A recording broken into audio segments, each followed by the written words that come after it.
In this video, traders, we're going to look at the advantages and disadvantages of spread betting. Stay tuned. Hey guys, a warm welcome to you. Alright, so maybe you are new to trading and you see this spread betting product and you're like, okay, what is it?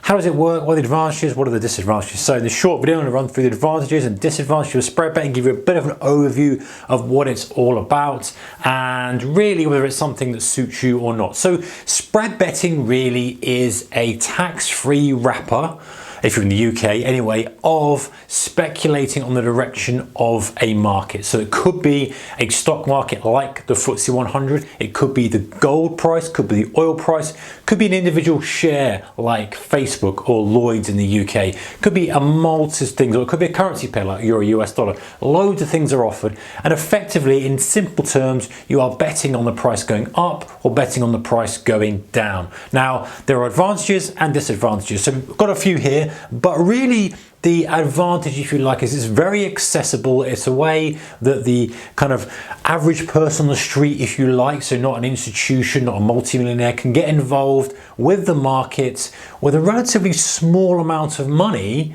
but yet still get a decent amount of bang for the buck. And I'll explain why that is in a moment. So fundamentally speaking, a spread betting broker, they call it a broker, but it's effectively a bookmaker for all intents and purposes because of the tax-free wrapper it's in. And so that's a super advantage with spread betting, guys, is it's tax-free. Now, there are a very, very small section of people where it's not for, but super, super small under very specific circumstances.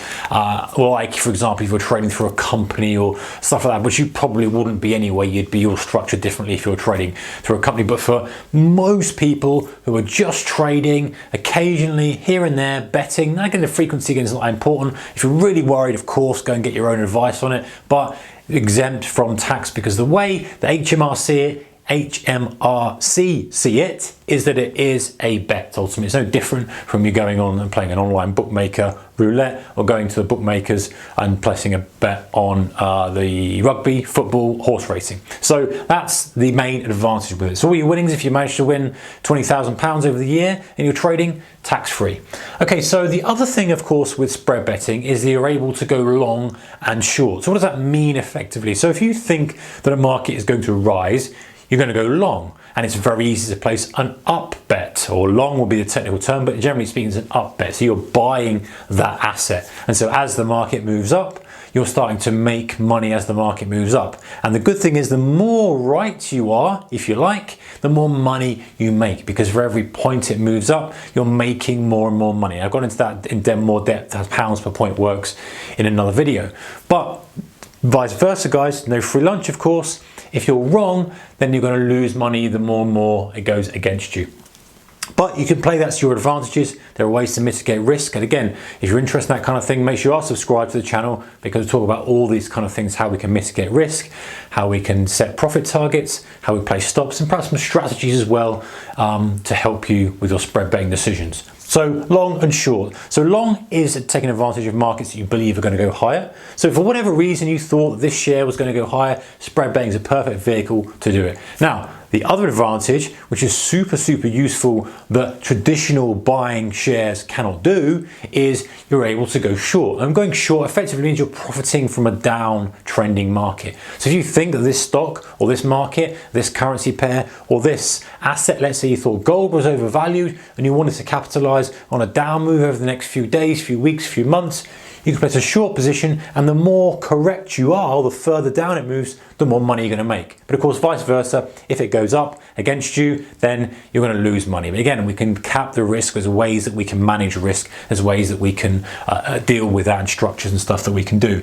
So long and short, very, very useful. Especially, you know, if you whenever you are watching the video, you know, think the market's a little bit high, you can short the FTSE 100 and you'll make some money if it falls down, or if you think it's a bit low, you know, you can take a view, and again, on multiple different markets. And check out our sponsored broker, our channel sponsors as a broker in the description below if you're just getting started and want to try out a platform. So long and short, super useful, of course. Right, the other thing is local FX. What I mean by this is that when you're spread betting, you effectively deposit money in your local currency. So UK, sterling, GBP, you put in, and most brokers allow you to put in a relatively small amount to get started.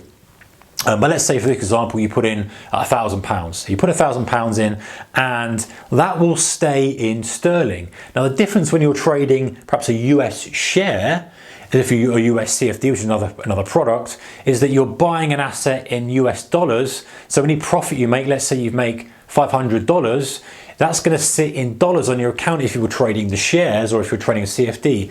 The beauty of a spread bet is because you're betting in the direction, you're betting in pounds. So it doesn't matter what the underlying currency is or denomination of the currency, whether it's euros, whether it's dollars, whether it's pounds, whether it's yen, whatever it doesn't matter, you're still making your money in pounds. So your account balance is going to grow in pounds. You've got no kind of hidden currency risk. You've not suddenly got $1,000 here, 2,000 euros, 100,000 yen, 50 pounds. You've not got a whole different amounts of currencies. It's all just in your local currency, which your UK will probably more likely going to be GBP. So it's very easy, very simple to understand. Just betting on direction, doesn't matter that it's in dollars. So you can bet on something like Facebook, Amazon, Netflix, Tesla. If you think one of those is too high or too low, you can bet accordingly. Okay, so that's a really good thing for spread betting as well. The other thing, guys, is leverage. Leverage is how you can get a lot of bang for your buck. Now, it's a double-edged sword. Again, have a little look at some of the videos on the channel. If you're new here, we'll talk about leverage, talk about trading on margin, but essentially speaking,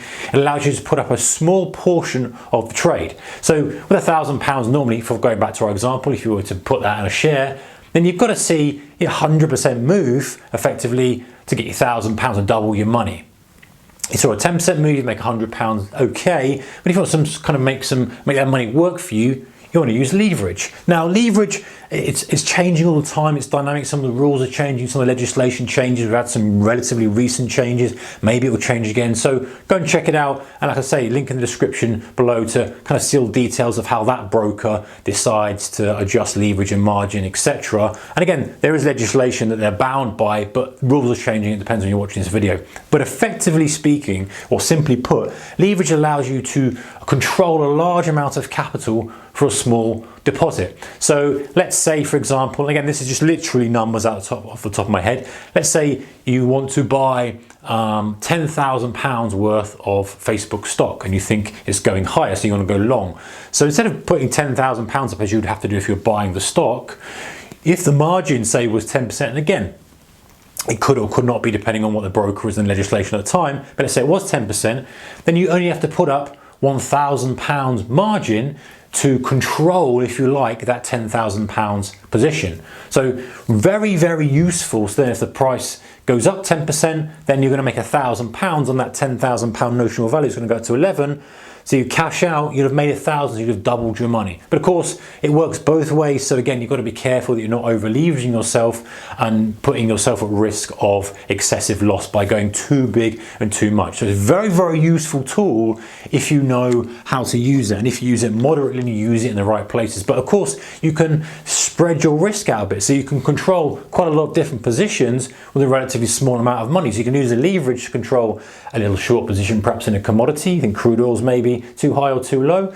You can control some FTSE 100, a little bit of Dow, maybe some individual shares. And because you've got that leverage option, you're using a little bit of your deposit as margin for all of that. And again, if the whole thing goes in your direction, you're going to make a lot of money. If it goes against you and you haven't got any risk kind of caps in place, then be careful because it can work against you. But it's a nice tool to be able to have. So the main things, guys, are tax-free wrapper in the UK. Second one, we can go long or short, so we can bet on a market going higher, bet on a market going lower. Very handy that. Local currency, so we don't got to worry about converting back into dollars, euros, etc. It stays in GBP. We withdraw our profits in GBP. We deposit in GBP if that's where the denomination of our account is. And the leverage allowing us to control a larger amount of money for a small deposit. Anyway, guys, that is the advantages and disadvantages of spread betting. Take care. I'll see you in the next one. Bye-bye.